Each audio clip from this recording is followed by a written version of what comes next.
Okay, is it the time? Okay. Thank you, everybody. Thank you for being here. I feel very, very honored to be in this moment with all of you. And I want to start to make it visible, all the presence of all our fabulous panelists and the collaboration that we have in between Commons Engine and Fellow, the Democracy Network, Holochain, and Unify, who dropped at the very last moment to be able to help us stream this to everyone, to even more people. So in different degrees, tons of people were able to collaborate to make this happen. Oh, I think I have to turn on my video then. Yes, Good. thank you. Good job. So as the director of the Commons Engine, I want to greet you. I feel very grateful to be playing in this DAO moment with such an amazing set of players. And I've been reading your responses to your registration about what is your big governance questions, and they are powerful, really amazing.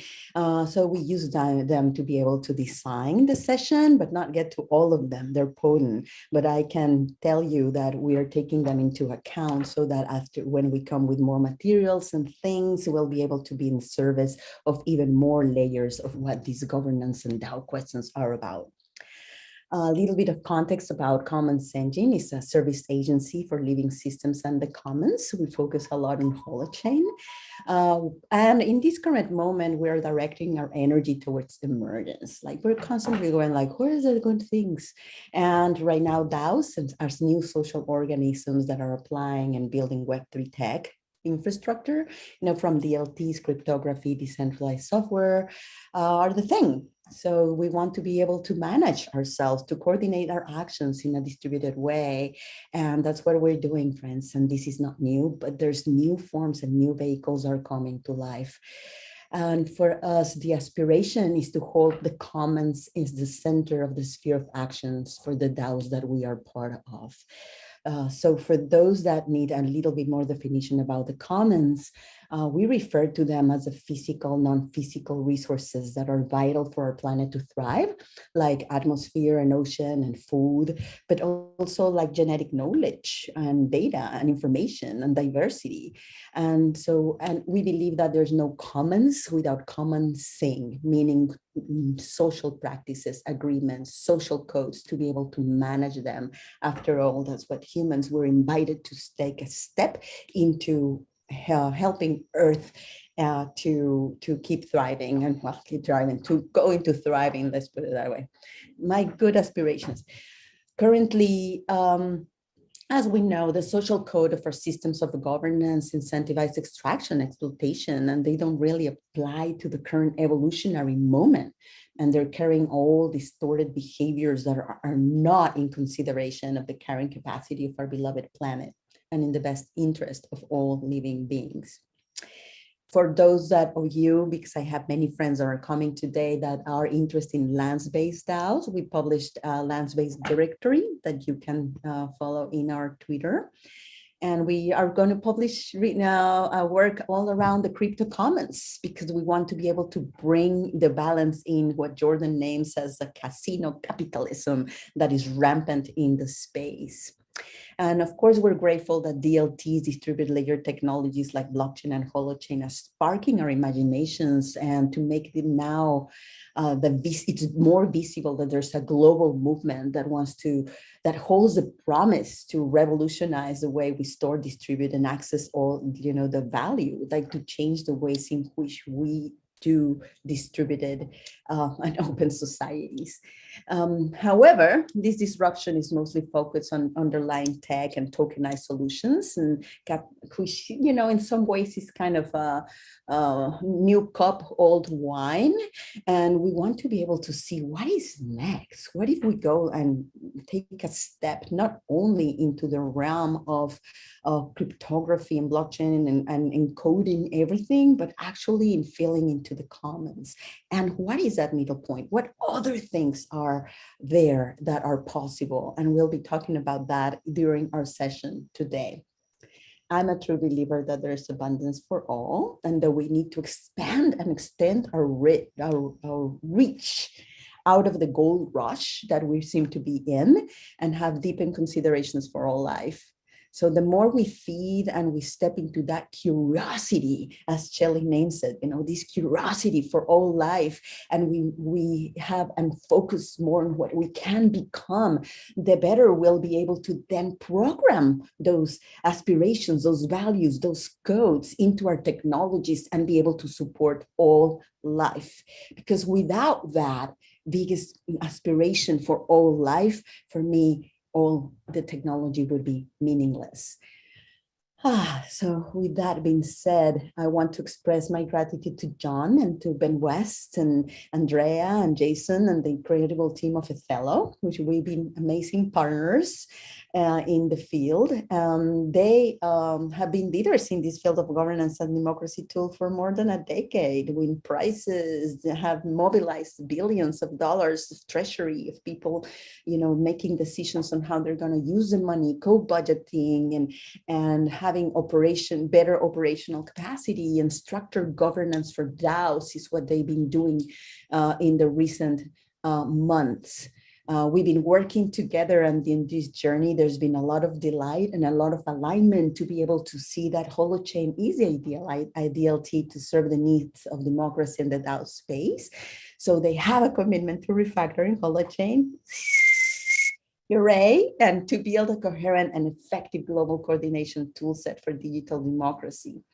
We will have a special demo session soon for all of you that are curious about how these algorithms that John has built and Othello has built are working. With that being said, and all the gratitudes, then I turn my side to my panelists today, and oh my, can I share stories about them and more about what they brought them to the field and DAO governance. But because we want to honor all our time, I'm just going to bring them in an introduction, because I want that when they come in, we drop right into the topic. So ladies first, and I will go with introducing Shelley. In common thinking perspective, it is most essential that we hold the biggest vision for what governance can be. And Shelley has created a framework for eco-governance that does exactly that, as it places whole systems health as our collective purpose. And she looks at governance as something that so rings to my heart, because as the opportunity for mutual nourishment, as a way that the system can allow for every species to take up its unique function in what Jane Jacobs will say the universal flow of life. And Shelley will be inviting us to think beyond, to not only tweak democracy, but to actually question the why, the foundation of why we're doing that, what we're doing. So she'll be bringing that fundamental inquiry on how do we create those technologies in service of all life, and saying, okay, technologists, how? Now, Jordan, he's such a big, expansive thinker. There's so many ways in how to introduce Jordan. For me, Jordan expands me beyond what I think I know, questions my beliefs, finds the gaps, looks under the hood, and all, like, kind of has a very good way of bringing up a question that just goes like ripples in me and in collective fields. I have witness him do that sort of magic. He can be found at the beginnings of the game B narrative, which offers a perspective of how we can create an infinite game as opposite to this finite one, this self-terminating one that we're finding ourselves in.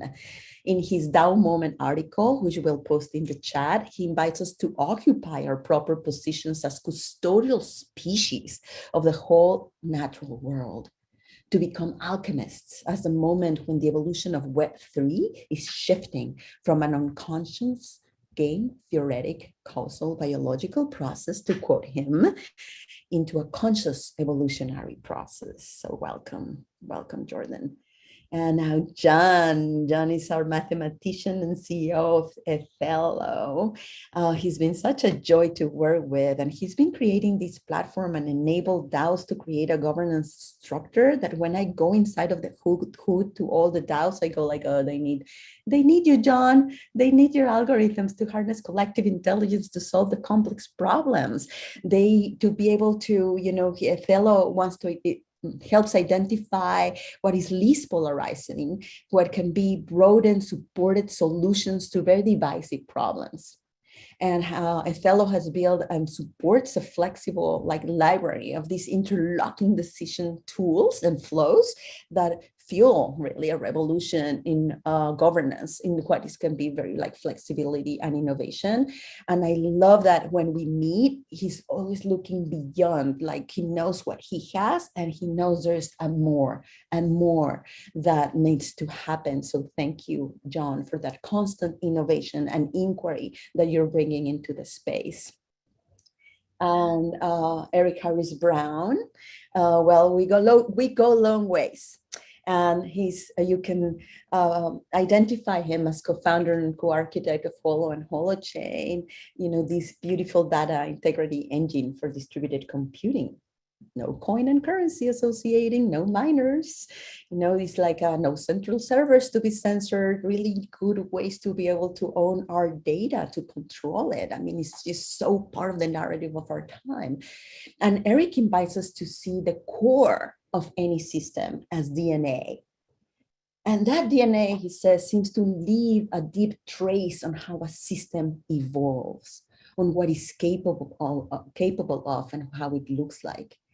So he will be inviting us to look beyond the traditional DAOs, which are hard-coded in their governance mechanism using deterministic algorithms for action taking, and then look into different alternatives on what he's calling soft DAOs, which favor agency and speech to reach coherence. So I hope you're curious because I am. And so more gratitude to my team. I want to acknowledge my beloved sister, Sherry Herndon, right now present in this space. She has influenced all this panel and made it richer and wider. I would have made it more or less, we could be 30 people. And she just go no, and we're gonna do this. And suddenly a splash of color just burst out of our center. And here we are sitting all together in these co-creative panel and being 100% in. So thank you. And thank you, Unify, for streaming. And Sherry, if you would want to please open the space for all of us, bring us into presence with ourselves to each other, and then I'll go into the agreements and open the first questions. Thank you. Oh, wonderful, Fern. So we like to open space. Just really simple. Everybody who's here, just let yourself drop in a little bit more deeply. And maybe you can do that by closing your eyes if you want to, or not. And feel yourself coming really even more present into the field, into this context that Fernanda has beautifully set.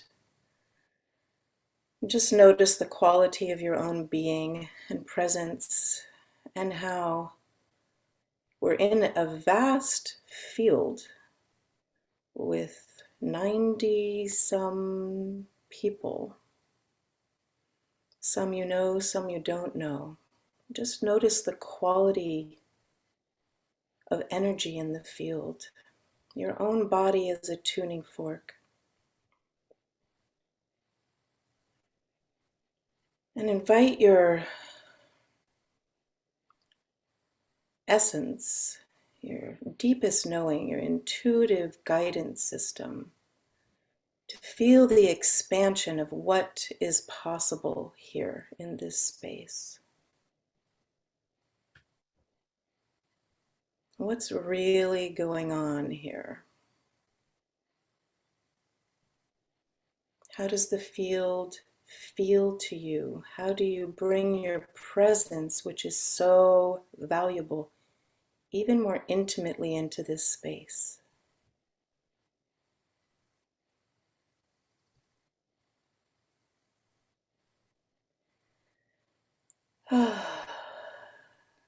So if you start to notice your energy going whoop, up into your mind, which is fine, just allow yourself to take a nice deep breath and drop it down into the intelligence of your body and into the intelligence of this social body that is this field here. Feeling that scintillating collective intelligence and wisdom. Thank you. Thank you. So ready, panelists? Let's go and start with the big why.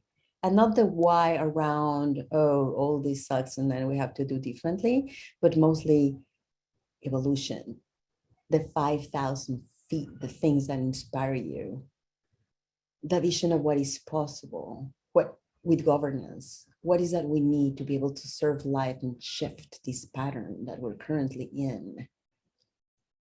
I'm going to invite everyone and I'm going to give you between 2 minutes and spreading a little bit into 2.5, perhaps, be in your flow. And I'm going to start with ladies. I'm going to start with Shelly. Shelly, please give us your big vision, your big why. Just deep gratitude for this field that is asking the why at this point, because this moment of choice, as Jason calls it, this moment is one which really questions, can we reverse our current trajectory and create a thriving world for all of life in the shortest possible time? And how do we do it? And my vision, coming from a background of whole system health and healing, I really believe it's possible when we address the issues from source and when we shift from a human-centered frame of reference to an eco-centered one, a life-centered one. And so I see the current challenges being, whatever form it is, whether it's democracy or whether it's the technology, the same challenges, as you said, are there, Fernando, you know, old wine in a new cup. But if we don't challenge everything about the fundamental assumptions with which we're working, about this human-centered, privilege-based concept of how we organize this divisive splitting virus that we have in the system, I'm not sure that will really make the difference. So I'm so grateful to be with a group of people in the field of technology that are asking these questions and saying how to embed this, this commitment to whole system health and vitality within the very technology that we're using every day.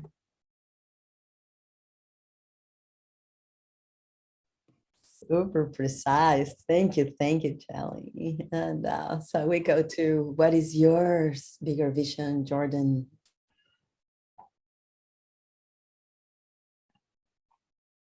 Yeah, that's not really a question that I contemplate that much these days. What comes up for me is actually, I think, very simple. It's something like, this thing is beautiful. It's just tremendous. It's incredible. At least it can be. And it'd be nice to imagine that the people who I love would have an opportunity to be in beautiful relationship with the possibility that I can perceive could be. So that's why.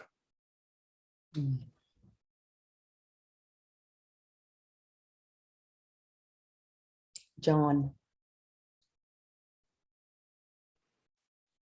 I think if I take the very high view, I view kind of what we're trying to achieve is advancement of some kind of collective consciousness. And more than just collective intelligence, I think what defines living consciousness is this aspect of reaching and making decisions, creating actions in the world. And I think for human society to kind of manage to overcome the challenges that we face, we need to break out of old ways of doing group decision making and find new ways. And that is actually, on the collective level, how we manifest our collective intention. So how can we find ways of integrating a collective consciousness that is able to make decisions that are going to be for the better of the world? Othello, the word Othello actually means intention in ancient Greek. And the whole theory and framework behind Othello is how can we integrate the intentions of many individuals into a fair and smart course of collectively mandated action. And so I think that piece of intention, collective intention, is the goal that we're certainly trying to achieve. And I think also the solution, the ultimate solution to many of the challenges that we're facing these days. So that's my angle. Oh yeah, beyond collective intelligence, collective consciousness, that really resonates with me. John, thank you so much. And we go to Eric. Thank you for the question. For me, one of the ways that I've always answered the question about why am I doing what I'm doing? Why am I in this panel? What's going on here? The why is so that the word nature stops making sense to us. The fact that we have that word exists, nature, means that we have separated ourselves from it. In a world where we did not have that word, things would be really, really different. So for me, why is because I don't want that word to make sense. It makes sense to me right now. And the fact that it makes sense to me is really problematic. And so that I extend that into, Shelley, the thing you said was beautiful. The language that I've been using to reflect that is what happens when we move into post-supremacy consciousness. So why? Because I do not want to live inside supremacy consciousness, which I believe I live in. And there's this great hierarchy of which so many are as a hierarchy of supremacy that's not right. So part of stepping away from the existence of the word nature would be stepping out of post-supremacy consciousness. And then the third why for me is because I want there to be DNA for social organisms. That grammatic capacity that is DNA, that's kind of a code word for a lot of functions and capacities inside all of life. We don't have that for social organization. And I want that to exist because that kind of grammatics is the grammatics of a thrivable world. If you had the grammar in our social being that could express social beings into existence the same way DNA expresses biological beings into existence, that is fully ecosystemic. Well, that's why, because we need that. Those are my three whys. Thank you. I just love that. Just for a post-supremacy consciousness. And I think a lot about that, about the word nature, and try not to bring it in and use other words, but it still doesn't deal with the separation, right? The thing is to not feel separated from nature, to just feel that just this one organism, one super organism, and that we have to take care of it. And constantly, think about super organisms like ants and termites and fungi, and have they been like using this incredible intelligence and the information, sophistication of the information and the signaling systems that they have to be able to make choices. And just the beauty of it, like the dance of the bees, to be able to say, hey, there's a beautiful flower full of nectar for you to pollinate, come. And it might be not the best flower, the best decision, but they just commit and they go and they do it. So there's something about that, of the learning of the great master of the ecosystems, of our natural ecosystems, that we must learn, but also that part of the consciousness that brings us into, wow, I am nature. And of course, there's a lot of philosophical discussions that can stem from that. But if I would ask you, friends, then from what you just shared about your vision and your whys, what is next? Where do we hone our energies to make those whys happen? What are the most essential tasks? Where should we place our focus? And thank you everyone for being so respectful with time. So let's try to do it in as well 3 minutes each. And for everyone, you already know, but you have a box where to place your questions, and we'll go into them in the question and answers part of the program. Thank you. So where do we hone our energies? What is the most essential tasks? Where should we place our focus, Shelley? My sense is when we put our focus on the health of the whole, we discover many answers that are not available from other more siloed perspectives, whatever they are. But the health of the whole feels for me such a unifying language and concept that requires that we really ask the questions that look at the consequences of every decision we make, and we create governance systems that actually have at their purpose. For me, the only legitimate purpose of governance is to cultivate the health and vitality of the planet and all its inhabitants for generations to come. And in doing that, we ask, how do we embed this purpose into the codes? So for instance, rather than thinking only about forms, you know, is it going to be this kind of organization or that kind of organization? What if it's a whole system health encoded organization? And we really look at how do we ensure that all perspectives, not only human perspectives, are brought in? And how do we move beyond voting and rating to information-driven decision-making, where we ask the right questions around decision-making criteria that really access the intelligence of the whole about the consequences of every decision on the health of the whole. So those are some of the pieces to me that feel really relevant in where we go next, is thinking in very holistic ways about any structures that we create. We talk about the culture, the purpose, the encoding, the processes, the protocols, and have them all work towards that purpose.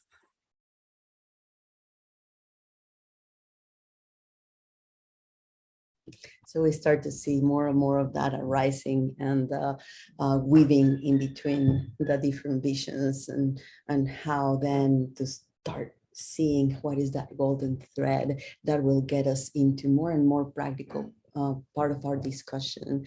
And I'm very, very grateful for all those ideas and with us higher aspirations that are so related with. Thank you, Shelley.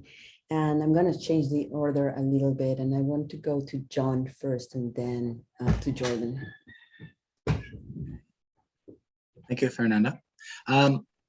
So the next step, kind of, I'm a systems thinker. So for me, the next step, and maybe it's maybe this is the last step, but really it's all aimed in my mind towards building some kind of global infrastructure for optimal group decision making. You know, you could think about it as this digital democracy infrastructure, but it's really how can we bring technology to serve, you know, better decision making generally for the species, and how can we integrate more and more people. We've been working in the Web 2 space, you know, as Fernanda mentioned, for about a decade. And there's a lot of things you can do. We work with many municipalities and other organizations, but I'm very excited about the potential of Web 3. There are certain technology pieces, you know, Holochain is bringing an important piece to the table as well, that are really going to be quite critical for building this infrastructure. So for me, the task is how to weave them together, experiment, implement, reiterate, iterate, and keep on improving and scaling. And so very kind of concrete oriented, but it's about building these systems and improving them and hopefully reaching that, you know, at some point, idealistic optimal state where we can really say we have reached a consensus together or on big decisions. So thank you. Thank you, John. I think this is definitely an invitation to experiment. We are experimenting, and I believe that a lot of things would kind of get composted. You know, there's a way of seeing, oh, so many things will fail. Well, would they? Or they're composting and giving us different nourishment for what is yet to come. So we need all this experimentation. Sometimes people say like, wow, you're so in Holochain, and say, yes, because I support and I commit. And I want to see other chains happen. I believe in them. I want to see what kind of experimentations comes from every single thing in the field, because this is like a Cambrian explosion, you know, like Eric speaks about DNA. So DNA is about life, and we're not going to be controlling life. We're just going to be witnessing life and hopefully having the wisdom and the discernment for what is working that really can nourish that large vision of living systems and all life. And with that, I give it to you, Jordan. Where do we hone our energies, and where is the most essential tasks ahead of us? Where should we place our focus? Well, I will take a reference from Brother Eric, which is I will constrain myself with 3. The first, everything, everywhere, everywhen, all at once, which is to say, each being in the universe has a particular aspect of the whole that is theirs particularly to steward properly. And if we do not each and all do precisely and exactly and exclusively that, then it is not going to work at all. So if yours is in fact to be currently making a peanut butter sandwich for your 3-year-old, you are perfectly doing the thing that is what needed to be done for the whole. Very important. Okay. Second, obviously, for that to happen, there are some generalities, some basic rules of thumb of how we might go about doing it. Things like, how do we begin to learn how to discern in ourselves what is ours to do and what is not? And how do we gratefully give to others what is in fact properly theirs and not ours, and gratefully receive from others what is properly ours and not theirs? How do we create the right kinds of boundaries so this is in fact properly held in relationship with each and every? And by the way, different kinds of constructs. Right? The notion of we is not necessarily the enlightenment individual. Right? There are all kinds of beings that need to be properly developed and held in different levels of structure and relationality. Things like attunement. How do we actually learn how to listen? You know, this diffuse awareness that is not a focused awareness, and to be guided by that more and more effectively and fluidly. The kind of thing that we're going to need if we're operating in a world as complex and nonlinear and rich as the one we're operating in. So there's that sort of stuff too. Maybe we might say, I don't know, collaboration. Vanessa today said evolutionary coherence. Nice words, I like. Okay. Third, something like the conversation we're having right now may happen to be the most important thing. It's very convenient that we're here since it's the most important thing. Something like, okay, how do we work together in all the different ways that implies to focus our attention on the things that are the most meaningful in the context of the most urgent, highest leverage, hardest to solve, most insoluble by current approaches, most under duress and pressure. How do we liberate ourselves from the constraints of legacy ways of thinking or traumatic responses? How do we develop new capacities to coordinate and collaborate to bring our collective attention more and more effectively? And in fact, how do we address those problems programmatically and effectively, not hand-in-hand wavery way, which is to say the question of governance. As you say, by the way, very much in right relationship with, supported by, stewarded by, and in support of that thing that Eric no longer wants to talk about.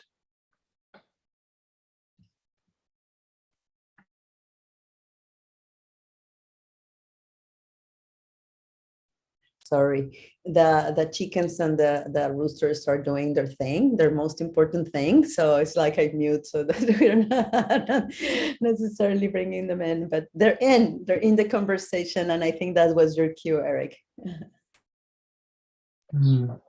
Thank you. I want to riff from where Jordan went. My answer to what's the most important thing is really similar. It operates on 2 levels. So I'm inspired by Paul Crafell's work, and one of the things he talks about is going upstream where you have leverage. So the most important thing is to go upstream where you have leverage. That's a version of what you said, Jordan. And of course, how do we know that? I don't know how we know that. That's another thing to figure out how you know that. But part of it is just feel. But this is what I've done. And so what I would do is I will share for me where I'm working, where I have leverage that feels like the correct thing. And I really look forward to hearing what that is for all of you. The point is, like, if there's a big stream and you have a flood coming down the hill, it does not make any sense to work at the bottom where it looks like the problem is. If you go upstream and you divert water upstream, you should do that. You shouldn't go so far upstream that you only divert a tiny bit. You should go right where whatever tools you have at hand produce the most amount of diversion of the flow that's causing the destruction downstream. For me, it's pretty far upstream. The thing that matters to me, and the thing that I think is going to have the most leverage, is the grammatics of social organization. Like understanding the dimensionality of social organization, social forms, and then creating tools that reflect that grammar. And as far as I can tell, now this is super abstract, but I think it's actually high leverage, is what we need is the tooling that creates the grammar of grammatics itself, because that's what makes change. Evolution, as far as I can tell, happens in spaces of grammatics. Language is super powerful because it's grammatical. Neurons are powerful. They create all of animalia because they are a grammar for high-speed interaction of bodies across distance. And so for me, the place where I have leverage is trying to understand that grammatics. And this is why Holochain exists and why it's part of a bigger project called Scepter, which is understanding the grammatics of social organization. And that goes right smack to where Shelley was talking about. How do you see the health of the whole? Well, the next adjacent possible or like crucial focus is creating the language of currencies, the ability to see, shape, and manage flows.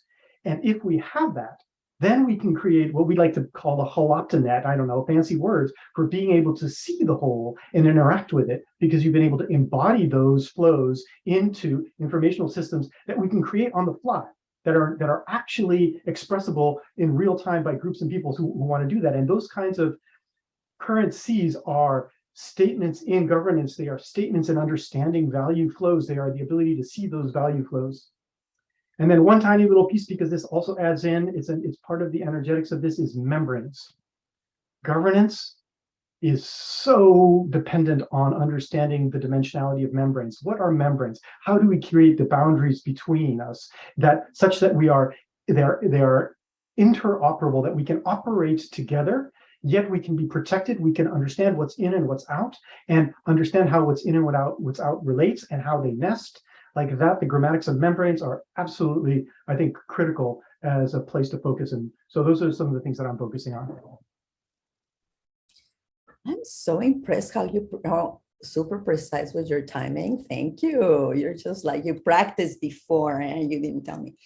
So thank you so much. I mean, there's so much there. Like Jordan, what you mentioned just reminds me again, one of our favorite authors, and I say that for Eric and I, Jane Jacobs in The Nature of Economies, when she asks, what are economies for?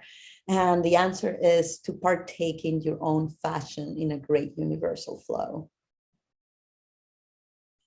And if you let that sink in, it probably drops in the way of the abstraction unless you start to go into, wow, the flows of life, the flows of living systems. Things are alive because of the interdependence, the connection in between them, the energy flow. And I think you have a lot to say there, Shelley, with your vitalizing flows of energy language, if you want to bring in your wisdom.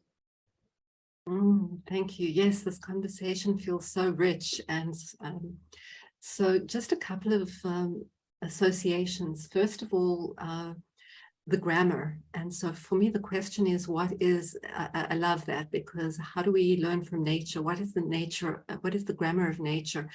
And when I really communed with nature to ask, how does nature organize herself in such exquisite elegance and yet with seeming simplicity, the answer I got was a simple code. It's the very basic grammar of life, which is that nature organizes herself according to what I call the vitality code, that code of nature that ensures that each part of the interconnected whole receives precisely what it needs in order to manifest its unique potential in mutual nourishment with the whole. So if you think of the human body or an ecosystem, each part receives exactly what it needs, not for its own benefit, but to take up its function in nourishing the whole. And that inspires every aspect of eco-governance. What if that was our collective algorithm? And just to say also about flow is that the third primary task of eco-governance is to ensure the most vitalizing flow of energy and information throughout human community and the planetary biosphere. And that inquiry of what does that mean? We realize that everything is information and energy, and it helps us to shift our attention from the more outcome-oriented, measurement-oriented to that flow that you're all talking about. So that's energy, that's information, that's ideas, that's water, that's electricity, that's money, that's everything. But to really look at that flow from also using the algorithm of the vitality code feels a profound opportunity to really to inspire us around many, many solutions that are not visible from other perspectives. That simple, elegant code of nature. So I offer that into the field, and yeah.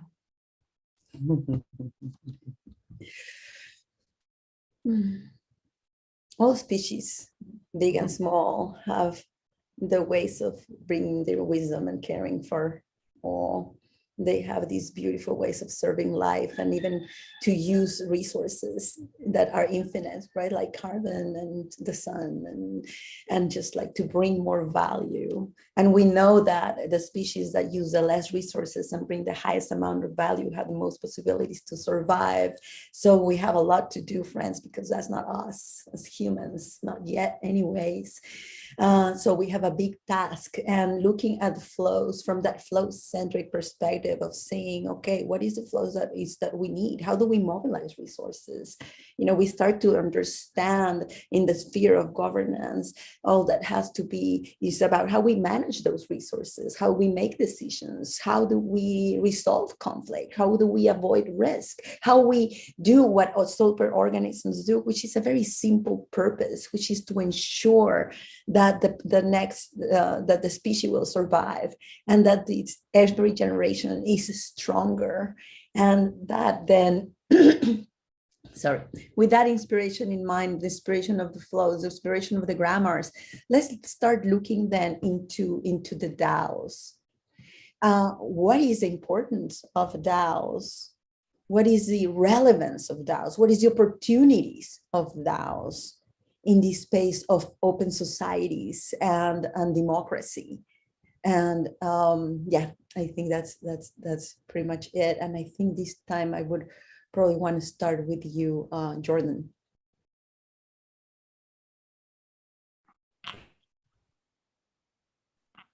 We're definitely starting to play.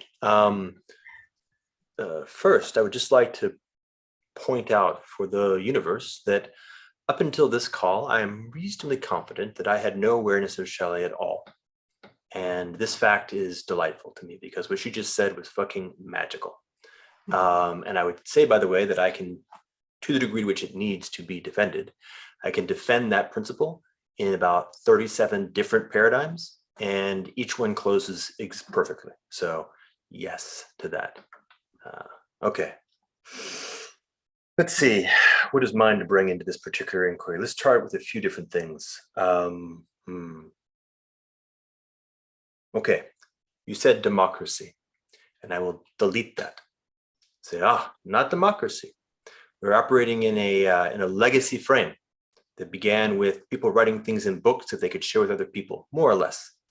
So democracy is a language that arises very strongly in a context of things like books and journalism and letters and bureaucracy, which is putting paper in drawers and taking them back out. Okay, very nice, good thing. And also some ways bad things, but we'll ignore that. More importantly, it's not where we are anymore. I would say maybe something like politeia, an older word, something like the essence of what it means for us to be in relationship with each other in a context that is simultaneously deeply and properly in relationship with the place we are at and with something that is larger than ourselves, something like that. You know, different kind of thing than democracy. And okay, one thing we have, it's very difficult for people to move from a place they've been to a new place. So sometimes we kind of need to shove. And okay, this internet thing, this digital thing, this software thing, it's eating the world, as Mark Andreessen famously said, which is to say it is part of death and part of life. Lots of pieces of the old world governed by bureaucracy and the folks whose positions in bureaucracy are very strong. Maybe they don't want to let go of that power and that position. Well, the good news is this, they don't have much choice. Change is a-coming, and it's coming fast and faster every day. The folks who were on the other side of the, my friend Sebastian Paquette pointed to them calling emergent cities. Many people have already immigrated into this new place, at least as well as they could. They are very capable, very smart, very strong. In many cases, most of them quite earnest, not the capitalistic shit show, but you know, the other ones. And they are now ready to play in this DAO moment to bring the capabilities of all that's been happening for generations into the emergence of a new possibility.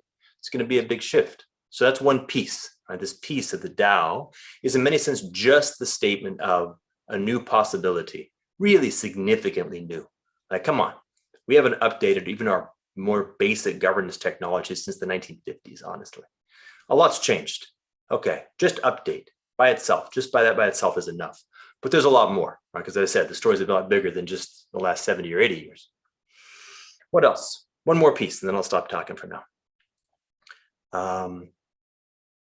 This machine thing, which I'll refer to as Caesar, which I would like somebody to come with a really nice acronym, Caesar. Because we're going to render unto Caesar what is Caesar's. Right? This machine thing has a role to play. Algorithms and precision and memory and reliability and never really doing more than it's programmed to do. Gotta be careful with that. Gotta program it right. Is a really good thing to have over here. Right? The bureaucrats, they've been playing that role for a while. They don't do that. They eat a lot more than is right theirs to take. In fact, they've been trying to take everything most recently. Okay, render unto Caesar what is Caesar's. That then liberates humanity to do what humanity is supposed to do, which is definitely not pushing paper, something else.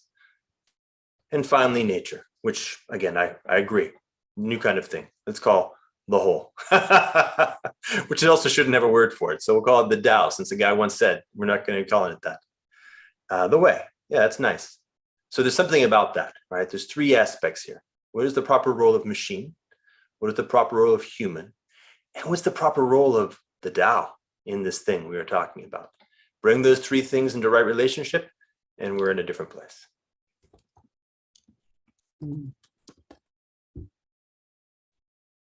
What is the proper role of machine?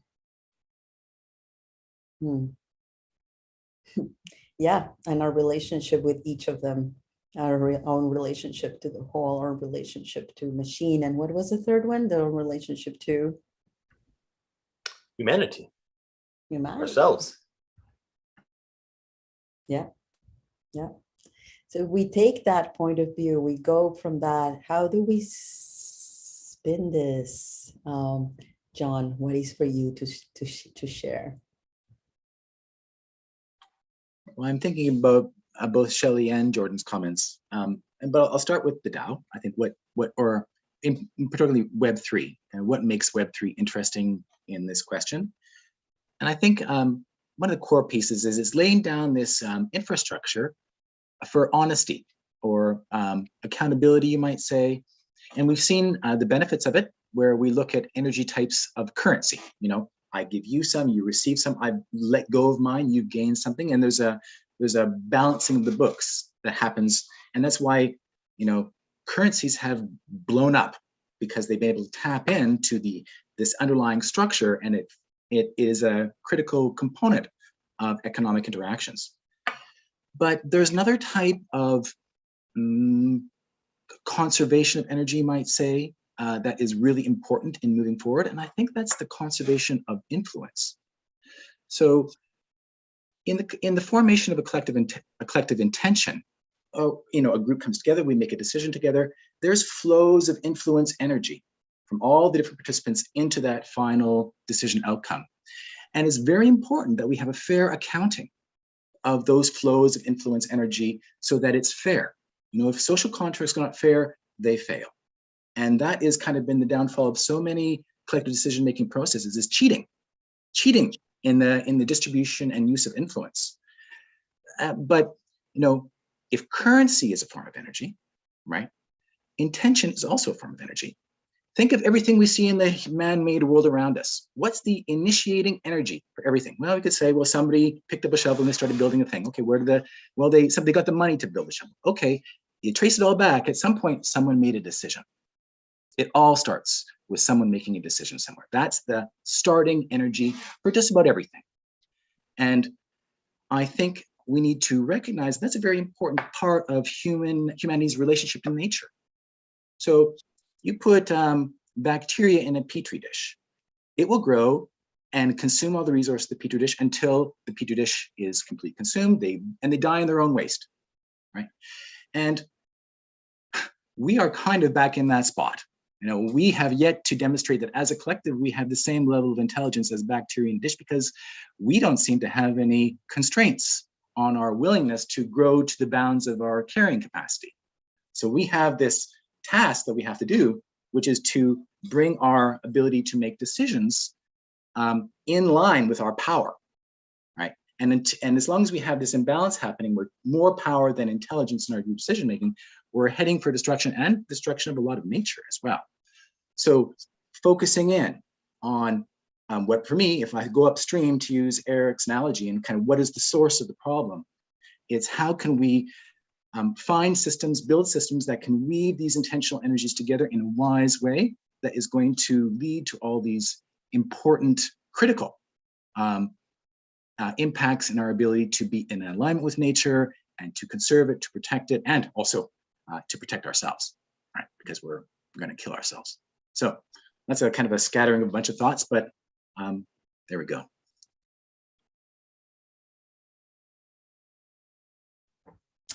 Thank you, John. I feel like there's a good balance in between, like very up 5,000 feet, naming things, bringing them a little bit down, practicality, then out again.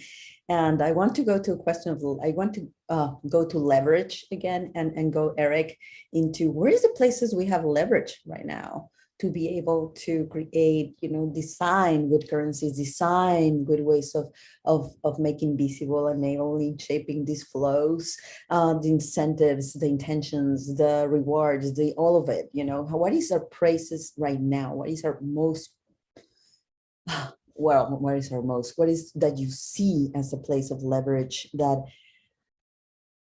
contributes to the evolution and to the experimentation of the field in the way that points to the outcomes of deleting the word nature? I'm going to get in trouble for that nature thing. I already got in trouble in the chat. Yeah. It's fine to use the word nature. It's a pointer of something interesting.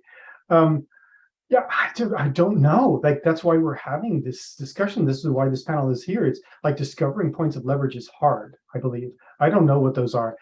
We end up making a journey to figure out where our personal leverage is. And since my personal leverage is around these notions of grammatics, what I look to is the feedback loops that show where that's happening powerfully. And so the previous question was about DAOs and what's interesting about DAOs right now. Well, when there's something that's interesting that's a wave, it's important to ride it. And so there's some leverage in that. But it's important, I think, to put into those waves the accurate dimensionality. And so, Jordan, you were speaking of what's ours as humans. And so how does that translate into DAOs? This is, for me, one of the reasons why I've been talking about the notion of a soft DAO, where what you don't put at the core is the determinism and the money, which is exactly your bureaucracy, and the hope that you get your resolution of intention, to speak to your words, John, through a bureaucratic process, which is a smart contract. And instead, which is not to say that those things aren't useful, but I think they should be right to the edge. And so the determinism is an edge-based thing, but what's at the center is agency, which is what we actually have, that soft stuff that comes in the space of conversation. And so I fair to be on direct with your question, I don't really know the answer, but that's why I'm putting out the idea of the soft DAO is, what can we experiment with to find the grammatics of that stuff at the core and still let there be raising this funny money on the side and the edges and trying to do proposal systems and put them through contracts. But wait a second, that almost everything that happens in DAOs, the interesting stuff is happening on the Discord server where people are talking. They're just having a conversation. That's like for the majority of these, at least that's my contention from what I've seen. That seems like it is. So why don't we leverage those conversations and make them visible in the distributed ledger space so that it's uncapturable, not living on central servers, that has a different feel and energetics that yields the place that we want to get to. The thing that you're talking about, Shelley, that vitality of purpose. Yeah, I don't think it's going to come from putting the contract in the middle. Might be right up to the side. So to me, I find some leverage in there, and that's where I'm working at. Oh, actually, wait, one tiny little thing. I love what you said, John, about intention. So like, there's some people who argue that the main thing that happened during the Renaissance was the invention of accounting, double entry bookkeeping. And so accounting as a way of holding intention of what happens, I've been wondering if we shouldn't have this word intending. that's the equivalent of accounting, but for the attention economy, which is where we're living. And so what are our systems for intending, and how powerful can we be in intention? And it's not going to be double entry intending. It's going to be something interesting, but it's going to solve the same problems that double entry bookkeeping did. Some of the transparency stuff and the errors that happen in double entry bookkeeping that were solved. I think distributed ledger technology can help us solve the problems of intending with clarity and the fairness stuff that you're talking about. So I'm looking for that. Like, what's that other part? And maybe y'all have something to add to that. Okay, so this is being in the presence of such smart beings. It's like, how do we weave it all without me kind of getting the conversation of when I want to go, but where the field is like forming itself. And so I'm just witnessing the faces, and as Eric is speaking, I see Jordan go like, oh, So bring it in, Jordan. What's that expression all about? Oh man, okay, hold on. So I've played jazz a while in this sort of Zoom space, but this is the first time I've been actually part of a big band. So this is nice. Like, I like the idea of like having like, this is the Fronananda and the Jazz Messengers or something like that. It's sweet. Support in the field. Let's see. Yes, intending.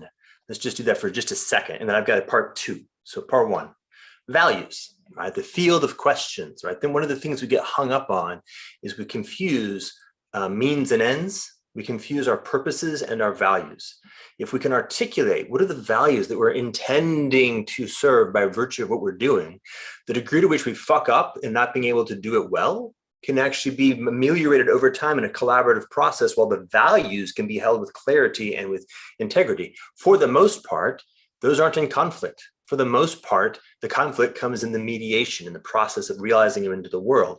But if we're able to say, here's the intention I'm bringing into this experience, we're like, okay, cool. How do I help you make sure that happens in the maximum synergistic way possible? So we're all getting those sort of beautiful win-wins. So I love this idea of being able to express and make visible the values. And by the way, there's probably something like a proper, as you said, it's not double entry accounting. There's probably something like a proper diagrammatos, or not quite sure what the languaging is for that, but something that expresses them in their relationality, their fundamental, their dependencies, like something like that. Okay, good work. I'd like to see that happen. 2, more concrete. In terms of a really nice case study, I would put forth that it's super plausible, like could certainly happen, that we, and by we I mean sort of everybody who's here and listening and sort of 2 degrees away, the folks that we can kind of tap on the shoulder and say, hey, come help, could buy Twitter and shift it into becoming a public dialogical commons, right? Very concrete in terms of leverage. Very nice. It's about at the level, I think, of what we could do. Right? After that, by the way, it would be BlackRock is my expectation. But for now, Twitter. Pass the hat around, 40 billion, no problem. Super easy. Game theoretic construct, by the way, at the edge, not the center, but it can mediate. It can be the relationship with that thing over there that we have so much trouble with called capitalism. You want stuff that you like to think is important? Here's some stuff that you think is important. We call them tokens. Take some. Okay, give us this thing. We're now going to make it something we have to govern as a commons. Well, what is it? Well, it's a place where people talk about stuff. Important. Right at the center of the center of the center of collective intelligence.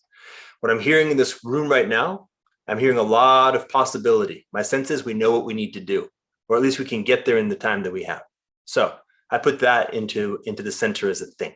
If you'd like, we can kind of light the fuse on that and find ourselves sort of boats sailing across the ocean, of at the very least making that move.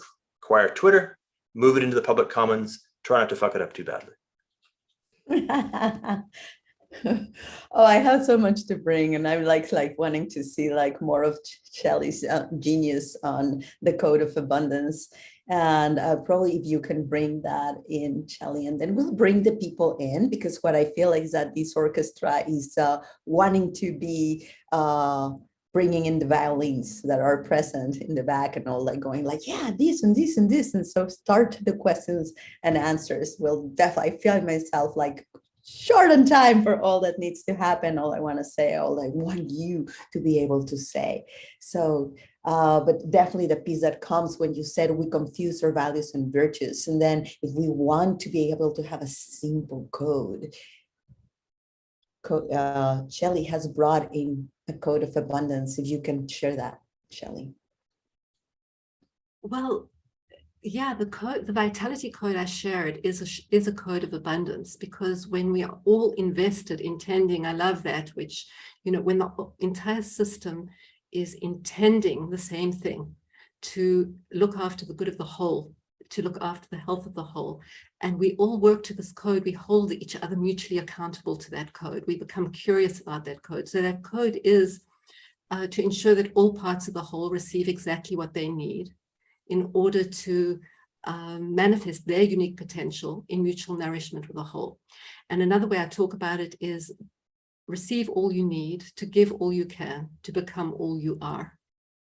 And that in many ways, our natural code, that DNA that is within us, that makes us part of nature to work that way, has been corrupted. It's been interfered with, it's been manipulated, so that we're programmed now to take as much as possible, give back as little as possible, and become a very narrow version of what we can be.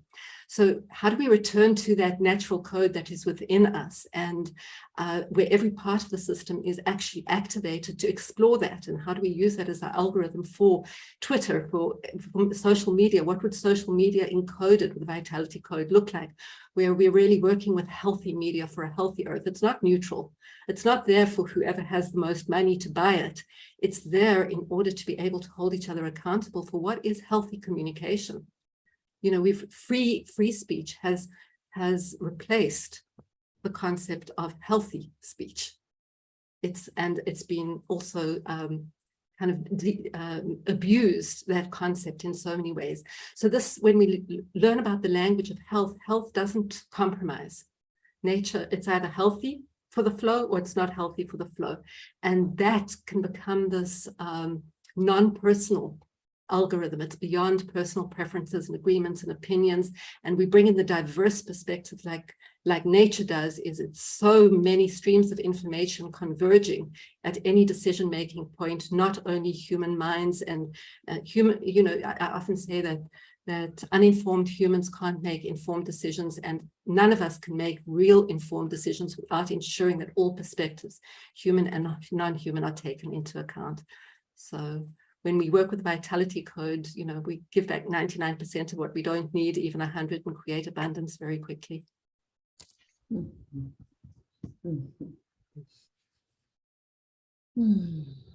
think I want to read two more pieces before. So it's like, I want to, if you can expand, Eric, in the question of the soft DAOs versus the hard DAOs, so that because it feels like we go deeper into that part of speech, into that part of agency.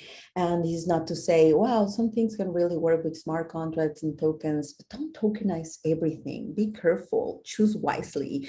You know, one of the things that we see in currency design is that most people don't extend their imagination far away from money. They kind of go and drop in back to money, or things that can be traded for money. And in that way, then the DNA is going to be carrying that specific code of money, and it's not going to really produce the results that we want to see in terms of the evolution that we're talking about. And so, well, Eric, if you can give us like a brief on the soft DAOs, and then I'm going to go into the practicality with you, John, even if it feels like sometimes like a big step, because we're in such a rich emergence of conversation. And then I'm going to open up the Q&A. Yeah, what I'll do to talk about the soft DAOs is give an example. There's this one example that I like to use in thinking about soft DAOs. What I'm trying to get at is gradients of embodiment, which sounds like a nice abstract term, but what I'm talking about here is, think about a very life and death problem, which is taking a car down a road in one direction with cars coming in the other direction so that you don't smash and kill each other. Life and death problem. You can start with a very simple rule, state of the right, which is inside people's brains. Works a lot of the time. In fact, it works almost all the time, but stops working very well at night. And so what we do is we paint a line down the middle of the road. That's an embodiment in the outside world of a protocol that's on the inside, a governance protocol. So that works okay, except that when it's raining, you can't see that line. So then you like dig a little hole, you put reflectors, a little more embodiment. You start going fast. You want to aid people's ability to have to sense when they're crossing over the line. You put a rumble strip down the middle of the road. You're going too fast, or you have a president coming down the line, you put concrete barriers down the middle of the road. You see, there's a gradient of embodiment that happens in the outside world in your governance structure. But what do you start from? You start from state of the right. So to me, that is the core notion of soft DAOs, is start in the inside and then do a gradient of embodiment into the outside. And so people talk about this in the DAO world. It's, well, they talk about something similar, which is progressive decentralization. Now that's different. That's a mistake. Sorry. It really is the notion of this gradient of embodiment for circumstance. You embody something in the external world when you need it, because it's raining, because it's dark, because our capacities don't work anymore, because you don't have the right membranes, because you need to create membranes. So that's kind of the rule of thumb.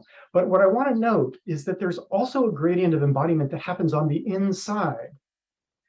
And this is a really important thing that I'm just part of the question, part of what I think we need to understand is that so if you go to England, you will notice, and you go to London, that there's a sign on the road that says look left, right, because they've got the opposite protocol, and people kill themselves because they look the wrong way, because internally they've embodied this rule internally, and so they almost kill each other. They kill themselves, travelers, because they don't know to look the other direction. And so that is a protocol that's been embodied into your reflexes that needs to be countered by an external embodiment.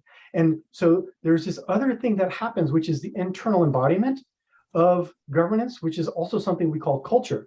And it's good. It's like shorthands for getting things done quickly, and you don't need an external embodiment. So the thing that I'm trying to bring forward here is think about the ways that there's gradients of internal and external embodiment as you build your governance structures, and have those things match and be appropriate to time and scale and purpose. You. Thank you. So I think now, John, bring us into what you're doing, but also adapting, adapting to what you heard and how you see a fellow evolving in this space. Yeah. So hopefully I can pick up a couple of the threads that have been put down and kind of weave them in here. I'll start with you, Eric, in this concept of embodying the internal in the external. So I think humans have a natural instinct for fairness. I think that is a powerful instinct, not just in humans, but in other social animals. You see it in apes and birds and in dogs. Something unfair happens, the other animals will react. We have this very strong sense. We externalize, I think, this sense of fairness in institutions like democracy. Everyone has an equal vote. It's a kind of, people have been practicing this approach for tens of thousands of years. And the sense of fairness is driving kind of a social economy in a way. And we spoke earlier, Jordan, you talked about this double entry accounting, or was it Eric? We had a revolution when we had double entry accounting. We could trust in the fairness of the economic systems. And I think some DAO technologies, are able to carry forward some of the reliability we had in centralized voting systems. Now we have decentralized voting systems. We have a kind of accounting system for personal use of power that is fair. Right, we're trying to find these fair systems of power. Old voting system, you did it. Now we can do it in Web3. But there's some problems. I think Web3 is inherently more efficient. We can, again, this decentralization component is very important. But we haven't really moved beyond old conceptions of aggregation. So an old model of democracy says, we got 50% plus one, you win, right? And 49%, they're out. Well, if you look upon this as a double entry accounting system where people are expecting some return for their investment of influence, you have 49% that have just been cheated. They're out, they're not in the driver's seat anymore, they have to watch, right? And they have no more power. So you've actually created an inefficient system. 51% of the intentional energy has landed in the seat of power, 49% is wasted. It's actually now in resistance, right? And now you have conflict. And we define our systems of democracy in a way that seems to equate to majority vote, right? So many people think democracy equals majority vote, but it doesn't actually. Indigenous communities in North America have been practicing consensus style of democracy for tens of thousands of years. The Mongols practiced it. I mean, there's so many societies that have had kind of consensus-oriented democracy. How can we take a very diverse field of opinions and merge them into a single intention that represents a kind of a consensus without taking a million years, right? Because I was just listening to a lecture series. It took them, I think, 6 years to elect the successor to Genghis Khan. They had to have had a giant camp for 6 years until they managed to land in a consensus. Well, we can't do that, right? But I think technology, and this is where you get into the practical things. So what we tried to do with Othello is a way of making group decisions that is not majority rule bound, where what essentially happens is we will take a decision and we deconstruct it into its various different attributes. So it's called multi-attribute decision making. So what are the constraints? What are the criteria? What are the options? How is influence distributed? There's all these different pieces that when you dissect it, a decision has all these components. And you can put them together in all sorts of different ways. So for example, in a budgeting process, there might be all sorts of different levels of spending you could have on a bunch of different things. Well, you put all together, all the combinations and permutations, possibilities, you can have millions of scenarios, so many, more than you could possibly vote on. But what we try to do with Othello is we give people ability to give feedback on these key parameters so that they can zero in on their ideal scenario while also providing enough information to predict the level of support for the other scenarios. So the Othello engine is designed to basically invite people to give feedback on all these different attributes of a decision and model the behavior across a large scenario space and then search that scenario space. And what the algorithm tries to do is it tries to find specific scenarios where the average level of support is high and where people are fairly similar in how happy they are. So there aren't winners or losers. We try to find these optimal consensus where everyone, you might say, is roughly equally unhappy, right?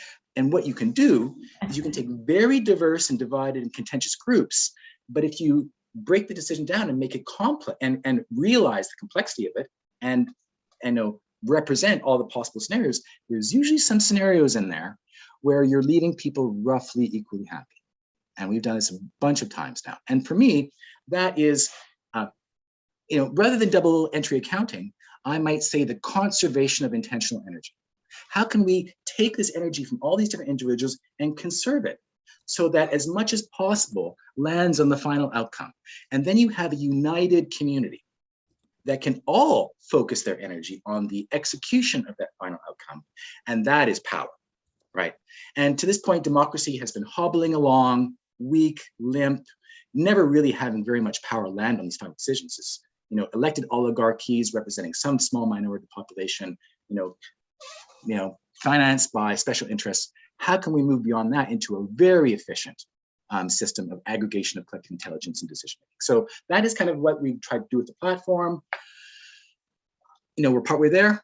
I think the Web3 technology is going to be a very important component, but leaving behind the models of old democracy that are wasteful and inefficient and moving towards new ways of doing aggregation, I think is part of our mission.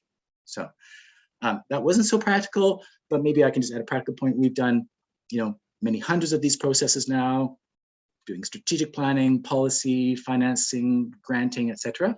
And I think we've got enough track record now to think it's working pretty well, right? I think we have created a piece of what is going to become a very large technology infrastructure for Web3 enabled democracy. And my democracy defined in a new way. So there we go. Sure, can I just jump in for a second? Yes, please go. There's something so delicious to me about the notion that you said about fair. And I want to ask Shelley, is the Vitality Code post-fair?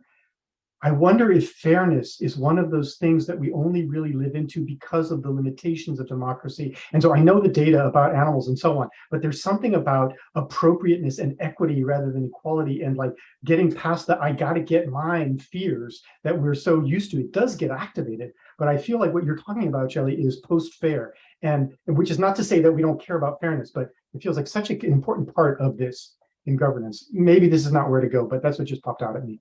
Mm-hmm. Thank you, Eric. That's such a beautiful way to talk about it. I believe it is post-fair. You know, we have to, democracy and this concept that we have to compromise, and, you know, it feels part of that old model of domination, where, you know, resources are limited and we're built on, you know, a concept of separateness. So I feel like, yeah, I wrote a book called, a little book called Deconstructing Democracy, where I tried to pull apart some of these fundamental flaws of democracy.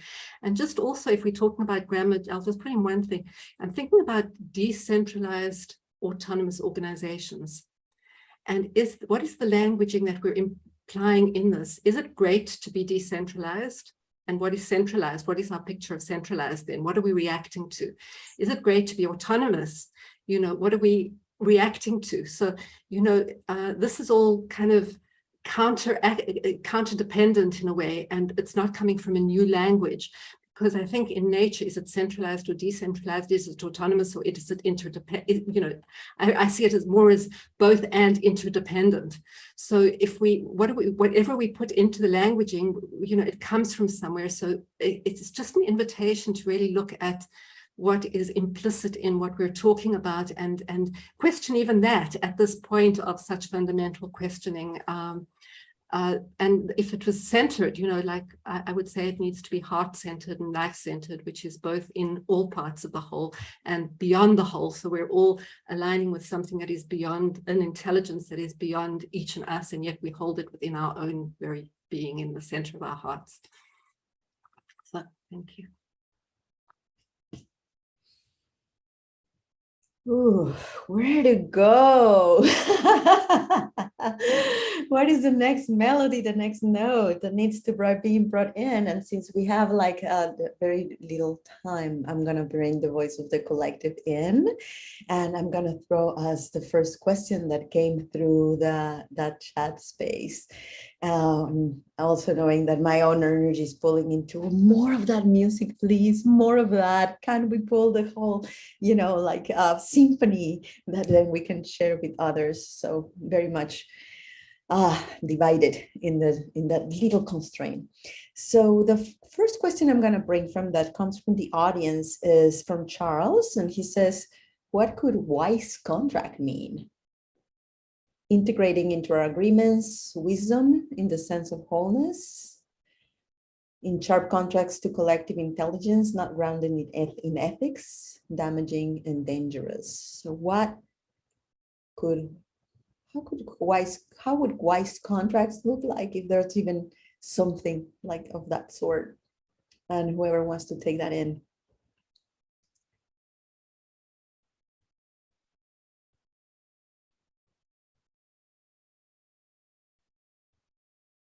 Okay, I'll do a quick one. Somebody else can jump on it. So one of my favorite things that really affected me was understanding that the Greeks had three forms of wisdom: Sophia, Techne, and Phronesis. And there's something really interesting about integrating all three of those forms of wisdom. And so I'm curious what would happen if we had contracts, like digital contracts, that were integrating the wisdom of the technologist, the wisdom of experience, and the wisdom, high wisdom, which is the wisdom of ethics and all those pieces. And so, I don't know, it might mean something about that, a kind of integration. Just a thought. Could be some sort of integration in between hard DAOs and soft DAOs, like something that has a balance in between what can be encoded and what has to be with agency and speech. Yeah, I guess what I'm pointing to is that wisdom is a word that is ontologically incomplete. And I'm not sure the Greeks are the best people to go to for ontological completeness, but for me, phronesis was a really important thing to understand, the wisdom of the doctor and the harbor pilot. It's like, right. That's a really fascinated, encoded type of wisdom that only happens when, like, also chicken sexing. The way you learn how to sex chickens is to sit next to a chicken sexer and watch them do it. And it's really hard to do. And so there's this thing about the kind of learning that we do through deep experience that is part of that. Thank you so much. Anybody who has a take on that, or we go to our next question? And we probably get Shelley. Yeah, I'm not sure because, but my sense is that a smart contract would somehow have a commitment to accessing the collective wisdom around criteria. And the 4 criteria that for me are central to whole system health are: what is the most efficient, impactful, vitalizing, and compassionate? And how do we embed those into a smart contract? So. All right, let's see. Take that, throw in something like, I'm feeling that distinction that Eric put in between, the hell was it? The one with the roads and the rules. And so we have embodiment, right? So contract feels to me very much in the direction of like binding or structure or objective, externalization of infrastructure that supports. Wisdom feels very much the opposite, right? Wisdom is the competence or capacity to make very precise or correct, effective choices in the real flow of what is really actually happening. And so something like, to me, like wise contract would have the characteristic of kind of the proper structure to support the wisdom to be able to deploy itself in the context that it finds itself in on an ongoing basis. And then, of course, I would be recursive, because it's always a good idea to be recursive on those kinds of things. So they would also be cultivating, right? It would be a construct which not only supports your wisdom, but cultivates an ongoing increase in individual and collective wisdom. So it has that sort of triadic feedback loop built into it, something like that. I kind of want to go into the question of sense making, but I'm gonna keep with the questions of the audience because they're so good and there's so many. So let's do. Can I take a try at this one, Fernanda? Yes, okay. Because I've had this time to think about what everyone's saying. I'm like, oh, I got something. Okay, we'll keep with that. We'll keep with that. And I promise you, audience, that we'll keep those questions and we'll just like harvest them in somehow. Thank you. Well, I was thinking about this distinction between intelligence and wisdom. And, I think in a way, intelligence is a kind of a subordinate activity. Intelligence serves within a paradigm. You ask someone to do something intelligent, they can solve a problem, but they don't necessarily ask if that's a good problem to solve, right?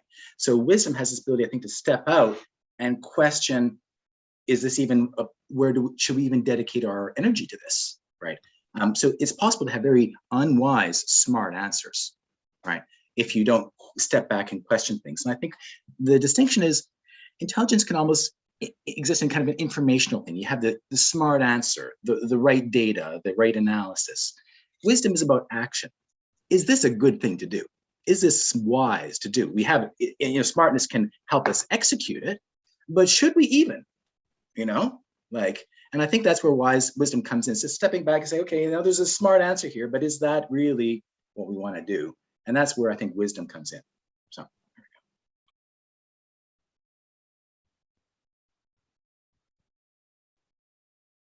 we go. I'm sensing in our center. Do we feel complete with this one, with spiral, another one?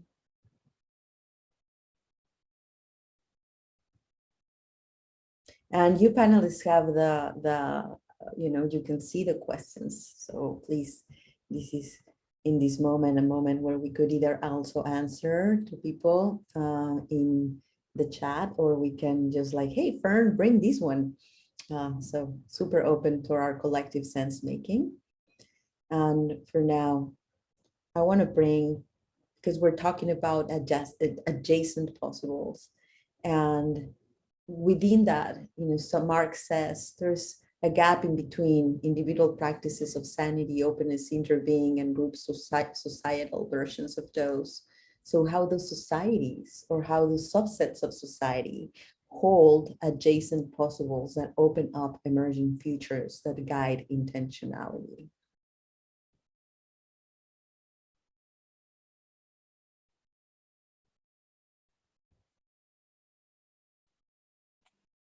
May I jump in very quickly? And I'll just say, honoring of diversity.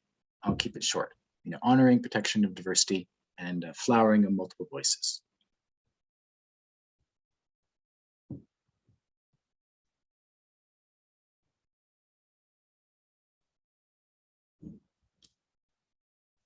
Any other take on this one? we keep the honoring diversity and we keep honoring the different questions that are coming to us in this particular moment?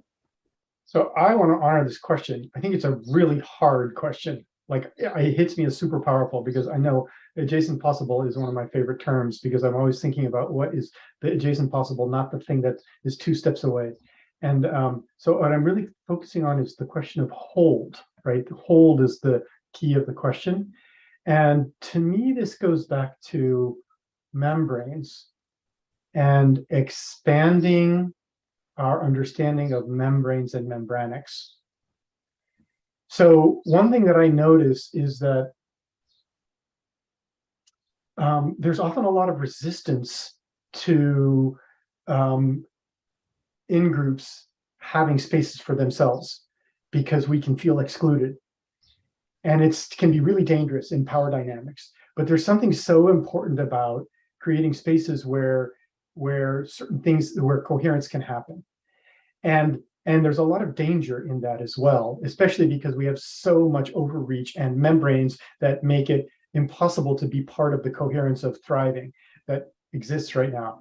But I feel like, I don't know how, but I do know that even the fact that the question includes subsets, that Mark said subsets, that's at the key, is expanding our understanding of and our playing with membranes and relaxing into allowing lots of configurations to deal with particular things, particular topics, and being okay with being left out, and finding tools to find out when we're actually being excluded and when we're reacting to being excluded. This was going back to Jordan, you said something about trauma. Super important is understanding when subsets create trauma, or the fear of subsets is traumatic or not traumatic. Just like there's a lot to be done inside there that feels really important to me.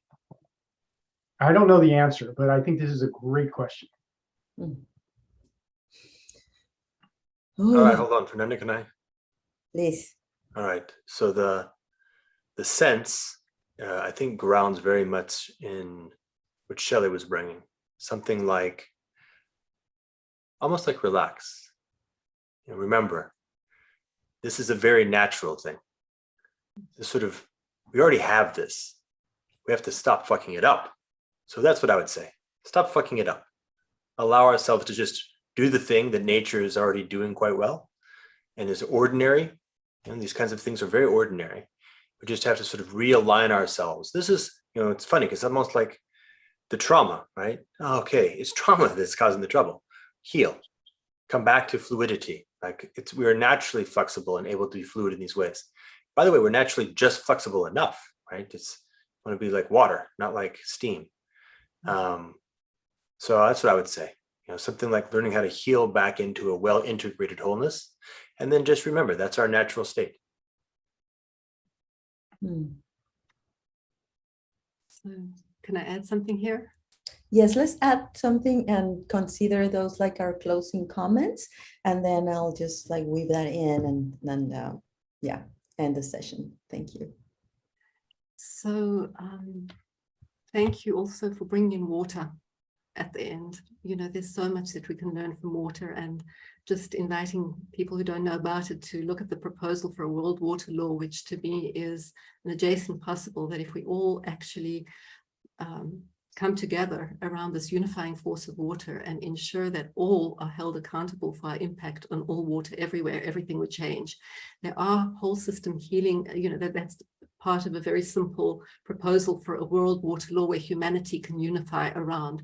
So this idea of unifying humanity around these simple principles, the first 2 primary tasks of eco-governance, the first being to restore right relationship with the foundations of life, and the second to ensure that all humans and animals have guaranteed, can meet their core needs through guaranteed access to clean water, clean air, healthy food, vitalizing food, comfortable shelter, freedom, safety from physical and emotional harm, and you know, there's 7 core needs, but I won't go into them here. But what I'm trying to say is that the adjacent possible is coming back to that which is natural, that which is essential, and focusing our collective energy on that which is truly essential, like clean water, clean air, healthy soil, vitalizing food, comfortable shelter. And when we bring our attention to that, we realize we're actually healing everything. So it's redirecting our collective energy from a language that is disconnected from life to that which is truly essential to life.